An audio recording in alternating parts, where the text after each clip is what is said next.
If I'm in something, I really like to be all in on it. And so balance for me may look different than it does for other people. Like for me, it may be a 2 or 3 year stint doing something with a lot of focus. And then the other path sort of takes a back burner. What fuels a multi-passionate life? I'm Jessica Wan, and in this podcast, I interview people who straddle two completely different worlds. I call them ampersands, and we are collectively designing the Ampersand Manifesto. I'm delighted to be talking with Sara Wampler, a writer and tech executive. In her corporate life, Sara has spent almost 15 years at Google, leading teams focused on customer success, community operations, and support strategy. In her creative life, she writes under the pen name Sara Ramsey and has published 7 Regency romance novels. Sara is currently taking a break from the corporate world to focus on writing full-time. After living in the Bay Area and in Denver for 2 decades, she now splits her time between rural Iowa and wherever her travels take her. Sara, welcome to the show. Thanks, Jess. It's great to be here. So you and I have known each other a long time now, since we first met in college. It's been fascinating to follow your journey, both in tech and as a writer. You mentioned that for both worlds, you are driven by curiosity and learning. How did curiosity fuel your decision to step away from corporate life for now and refocus 100% on writing? The reason I said that curiosity has fueled so many of my decisions is because I really do just love learning and love trying new things. And I think with the move out of the tech world and back into writing right now, what's fueling that is that I really want to try a new genre. So, you mentioned in my bio that I wrote 7 Regency romances. Part of why I went back to tech at the end of that phase was that I didn't really feel like I had much more to say in Regency, which doesn't mean that I won't go back and pick it up again. I think that there are still stories I would love to tell, but I was starting to feel like I had really figured out how to write a Regency romance. I had figured out how to publish. I had figured out how to sell it. The traditional response would have been to keep writing them and selling more of them. And that probably would have been the right thing to do from a purely money standpoint. But I think that I had reached a point where there wasn't a lot driving me from a curiosity standpoint to keep going in that genre. So I went back into tech and tried something new there. Coming out this time, writing fantasy is a completely different genre, and it has different rules, it has different structures. I really find that there's something new for me to learn, and it's something that I feel like I can do a better job of learning if I really immerse myself in that world rather than sort of picking it up on the side. And so, taking this pause now is really about giving myself the time to dive deep into what really is a new industry for me. I have some of the skills from the Regency side, but I really have to spend some time learning a totally different type of art as I move forward with this. What can you tell us about your work in progress? My work in progress is actually set in rural Iowa. So that's a big reason why, in addition to leaving my tech job for sort of career reasons, giving myself some time to spend here, I think has been really fruitful from an inspiration standpoint. I think that when I'm in rural Iowa, I have a better sense of sort of how the story needs to flow. I get inspired by just seeing random things on the street, hearing different stories from my parents. All of those things are sort of playing into this manuscript. It's definitely a fantasy. It has some sort of elemental magic, and the main character this may sound familiar, but has moved from San Francisco, where she has spent most of her life, back to Iowa because her father has disappeared, and she is coming back to find out where he is. And in the process of that, discovers a lot about her own magical abilities that she didn't realize she had.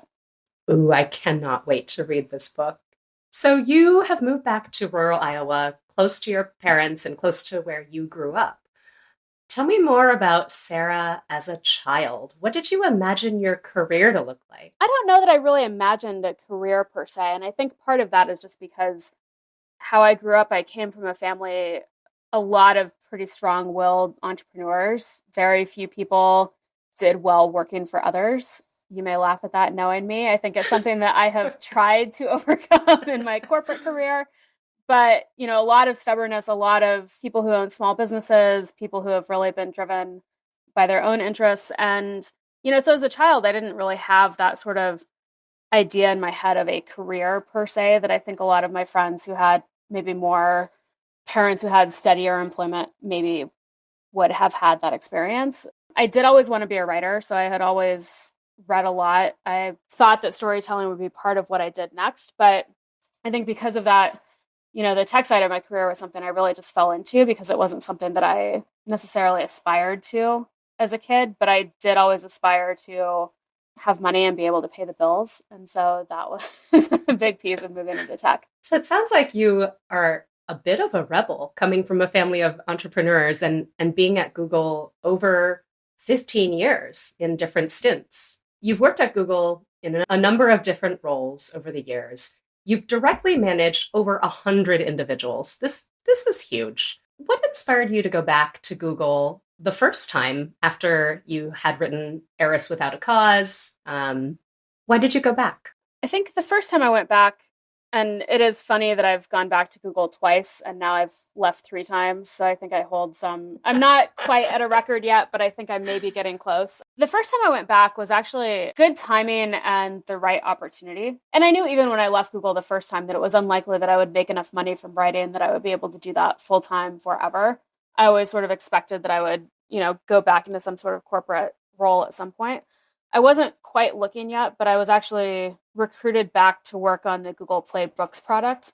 So, Google does sell books. We're not nearly as big as Amazon or Apple, but I was recruited back to help them think about their self-publishing model and how they were working with small and mid-sized publishers. And to me, that was a really exciting chance to take what I loved with writing and apply it more in the business and technology sphere. So for me, that was the perfect right opportunity. And I also, this about me, I do love working with people and working with teams. And I think the one big downside for me of publishing and writing is that it's a pretty solitary endeavor. And a lot of especially writing idea development, early phase of a book is just you in a room by yourself trying to self-motivate to keep going back to the page. And it doesn't have that sort of camaraderie or team feeling that you get working in a tech company, working on a product with other people and really trying to drive forward towards some sort of shared goal. And so at that point, I really needed to refill that well and get some of that people and mentorship experience that I was missing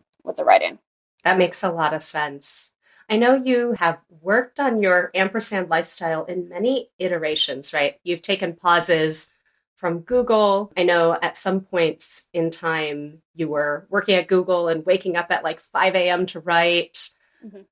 What has worked well for you? This is something that I've thought a lot about because I would love to be a more traditionally balanced person.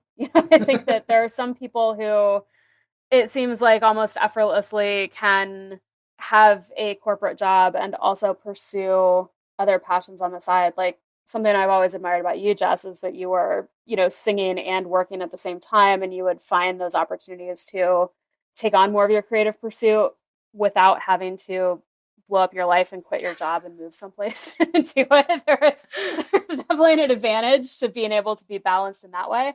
I think for me personally, though, my personality, and I think that goes back to the curiosity too, like if I'm in something, I really like to be all in on it. And so balance for me may look different than it does for other people. Like for me, it may be a 2 or 3 year stint doing something with a lot of focus. And then the other path sort of takes a back burner. But then at some point, trusting my instincts that no, now's the time that I'm really engaged by this idea instead. And it's time for me to sort of make a move towards being focused on that for a bit.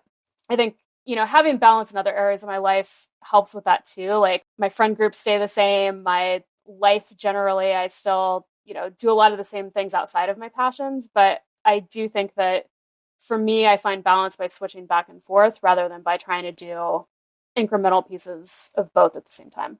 How do you know when it's time to make a change? Where do you feel it in your body or your brain?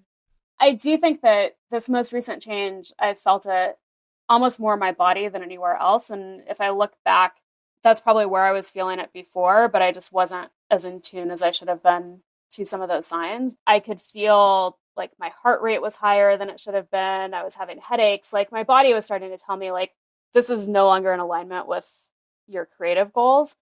And I had a compelling idea for a book, and that combination was enough. Now, I think when I've gone back to Google before, it was the opposite, where it's like, I don't have an idea for the next book. I'm feeling bored. I'm feeling disengaged. I don't have a community. Like, I want to learn something new in tech, and that space is always changing. It's almost like a teeter-totter. Like, it eventually, the balance shifts, and then I know it's time to switch sides. What has it felt like these last few weeks and months to write? It's felt really good. I think I'm still actually in the really early phases of the book, which for me is always a very different feeling than later. And I'm trying to remember that and be graceful with myself for that. I think that, with writing, for me at least, the early phase is super fun. I'm doing a lot of exploration. I'm, reading a lot of other sort of mythologies and magic systems and trying to piece together, like, what's my idea based on this place that I'm setting the book in versus what other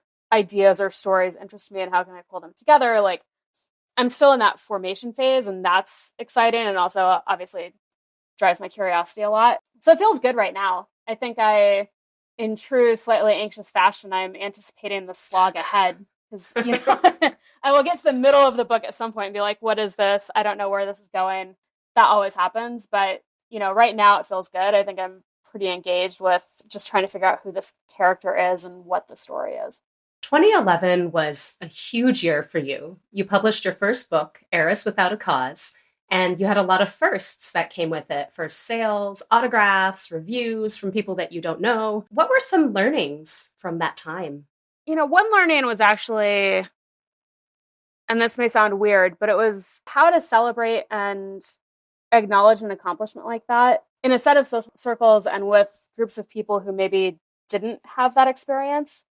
People in your traditional life sort of know what success looks like in that world. You got a promotion, you got some big contract, you are doing something good at work.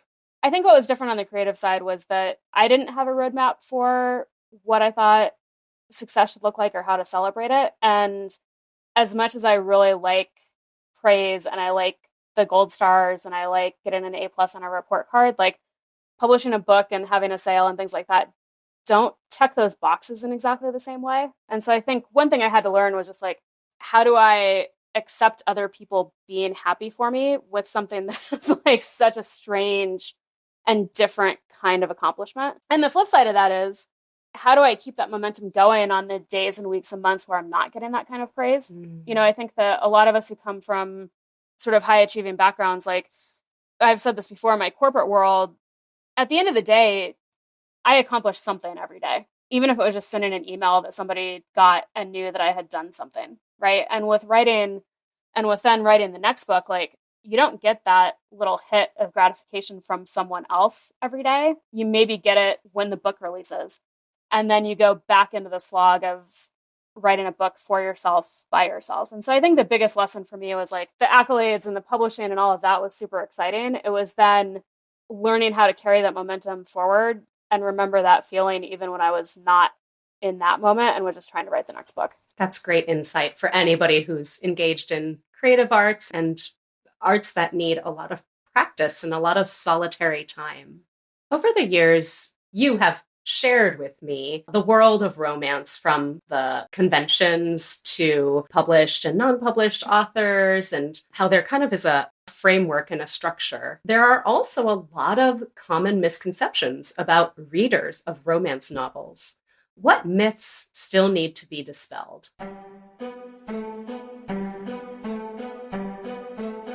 Let's pause here a moment so you can reflect on this question. What myths need to be dispelled about your field of work?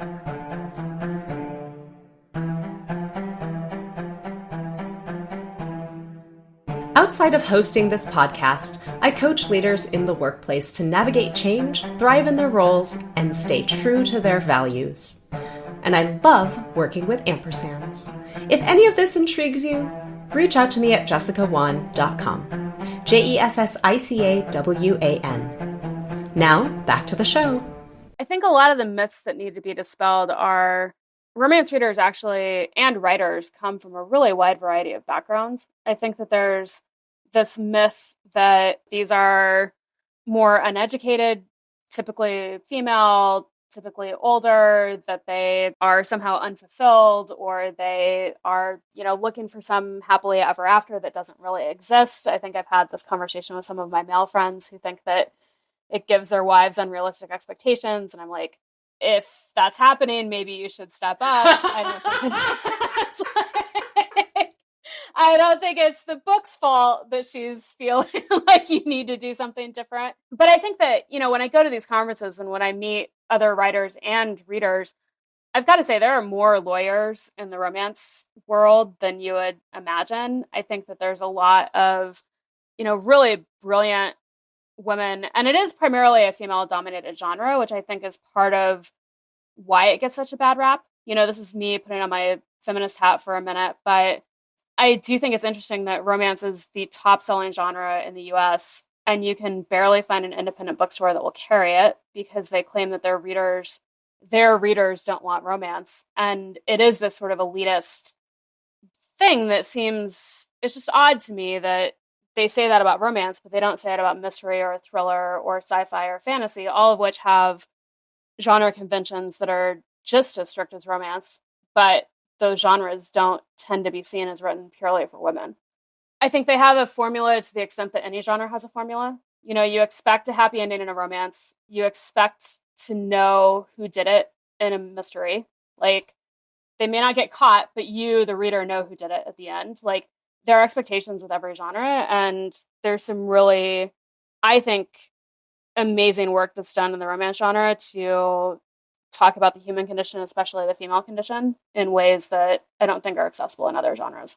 Go read a romance. Go read a romance. The past few years have been an interesting kind of confluence with Bridgerton hitting, number one on Netflix, and also with the pandemic and all this doom and gloom news. We are all kind of looking for an escape. How has this newfound interest in Regency romance affected book sales and also what you have been interested in? Romance overall has done pretty well during the pandemic. And I would say a lot of that is just because with a romance that it's going to end happily. And I think it's the same as a lot of the research that tries to explain why people will just binge the same show they've seen over and over again, right? Like, why people still watch Friends 30 years later. It's because the beats of the story, what you're getting. I think in an uncertain world, people do want some certainty out of their entertainment, which is why, things like romance have done, I think, better. And for me, it has made me reconsider whether I would write Regency again. I think at some point in the future, I might. I do have ideas for other books.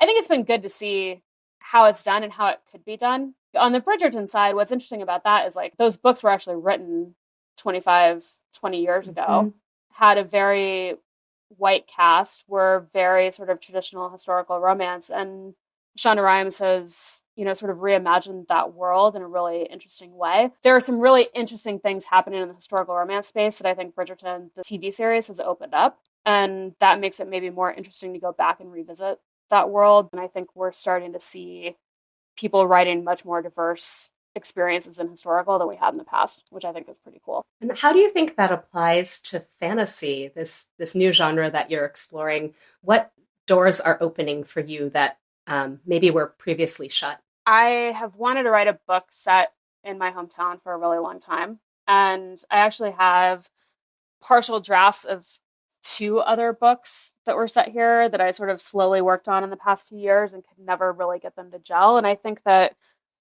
frankly, the issue is that there's such a political divide right now that I think it's really hard to write a sort of contemporary literary fiction set in a place like rural Iowa without addressing some of the politics. And that's, I think, a hard story to tell when we're in the middle of it.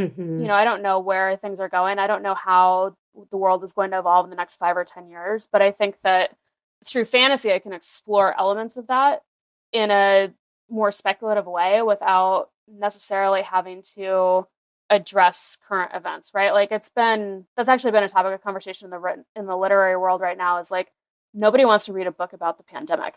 But if you write a contemporary fiction set in 2021, how can you write it without mentioning the pandemic? I think for me with fantasy, like, it's given me a chance to explore topics and themes that I find interesting without having to go into the things that I think people just don't want to read about right now. So, your second return back to Google in 2017, after a few years focused on writing, you said yes to a role that was a big stretch at the time, leading community engagement programs for consumer products for all of Google. And you're now seen as a subject matter expert in this space. How do you think that side of you might evolve, or where do you think that side of you is going to go in the next few years? I think for me, a lot of the move back to Iowa, and then also what I'm thinking about for next steps in my non-writing career is really about community. So I was intentional about taking that role that I had a lot of experience with other forms of consumer support, but I didn't have that sort of community or social media engagement. I really wanted that experience. And I think looking forward, that was the part of my role that really was the most exciting and inspiring. And I think that I I do intend to get more involved in community engagement and activism. I just don't know what that looks like yet. And I don't know whether that looks like, working for or founding a company that does something with community outreach and engagement at a more national level. I don't know if that looks like doing hyper local things. I don't know if that looks like creating a platform that helps other people do hyper local community things. I think there's a lot of opportunity here, and I really do want to explore it. I just don't know what it looks like yet. And that's part of this move is, pushing myself outside of my comfort zone and making some contacts in these community spaces that I can then hopefully figure out what I want to leverage. I'm excited for what comes next whenever it comes. It sounds like there's a lot marinating right now. There's a lot marinating right now. I don't know, that was another piece of leaving work when I did, was that I had spent a lot of soul searching time figuring out what my values were. And I think the words I kept coming back to were creation and connection, which, the connection piece has a really strong community element. And obviously creation actually does too. I wasn't getting that in my current role in my current job, but I could see that having a profound impact on what opportunity I take next. What advice do you have for people who are pursuing or thinking of pursuing the ampersand lifestyle? One piece of advice I would have is getting a really strong sense of how you work best and then using that as your strength rather than trying to fix it. I think that goes, back to what I was saying about I tend to be all in on one or the other. Other people can sort of incrementally make progress on a path. I think for me at this stage of my life, I've come to accept that that is just how I work. And I need to be at peace with that and leverage that. And if I'm all in on writing, really be all in on writing and not be worried about what I'm missing on the other path at this moment. And I think a corollary to that is, I think if you are in sort of an ampersand world, there are not a lot of comparison points. And in some ways, that's for the best. I've certainly done way too much comparison on LinkedIn of, people I started with at Google back in 2003, where people are at. And that can be a really not pleasant exercise, but it's even more unpleasant when I don't take into account the fact that I've had, 6 or 7 years where I was actually not on that path at all. And the flip side is, if I compare myself to other writers who I started with, I haven't written as many books as some of them, but I also had several years where I was working in tech. So I think the other piece of advice I would just have is understanding and acknowledging that I think this ampersand path of having two really different passions is incredibly enriching and valuable. I also will probably not be as far along either path as I could have been if I'd been all in on just one. But I'm getting other better benefits in my life by splitting my time between two really different things. Yeah, you've carved out your own path. True. So there is no comparison. No. What else do you think should be in the ampersand manifesto? I really do think it's about trusting your instincts. Obviously do your homework and make sure you know sort of what you're getting into if you're about to make a big career change or life change. But I think that, with any creative pursuit, there are going to be periods, I think, where you feel really motivated and inspired and you have an opportunity, and figuring out how to trust your instinct on when to leap for that versus, when you may feel like you, for practical reasons, need to do something else. Those moments are going to happen. Again, because there is no roadmap and there's no clear single path for this, you're going to have to get comfortable with saying, I'm choosing to take this calculated risk to pursue my creative passion, or I'm choosing to actually take a calculated risk that right now I need to invest in this other side and do more there. Sara, it's been such a pleasure talking with you today. Folks, you can check out Sara's website at sararamsey.com. That's SaraRamsey. Or you can follow her on Instagram at Sara Writes. If you liked this show, hit like, subscribe, and share with your friends and fellow ampersands. I had a chance to reflect on my interview with Sara, and I wanted to leave you with a few key takeaways. It's been fascinating to see how each of us is balancing our pursuits and on what time scale. Sara's gone all in on mostly one pursuit at a time for several years at a time, while others have balanced their pursuits in the timescales of months, weeks, or even days. It's such a personal thing of how to make your ampersand lifestyle work for you, and to know how and when to switch things up. Sara's interview also has me thinking a lot about home. When we think about creative expression, whether that's writing, music, or photography, so much of what shapes us is our upbringing and where we've called home. I'm excited to see this next evolution of Sara's writing, now that she's actually physically returned to rural Iowa. Lastly, I love how Sara talked about the deceit of comparison. I too have fallen into this trap of looking around at peers and their successes, while not taking into account the full picture of all that I'm taking on. I agree with Sara. You can't compare an ampersand path because it's probably unlike any other. The best advice perhaps is the one my husband and I got from his mom on our wedding day. Don't compare at all. It's a hard habit to break though. Okay, I can hardly believe it, but this will be my last time chiming in with these key takeaways as we wrap up this season of the Ampersand Manifesto. If you've been enjoying season 1, please do us a huge favor and rate and review wherever you listen. And drop me a note. I'd love to hear what you really liked about this season and what you want to see more of. My email is j@jessicawan.com. I do want to take it someplace intentional. I don't know what my intention is yet, but I do intend to be intentional.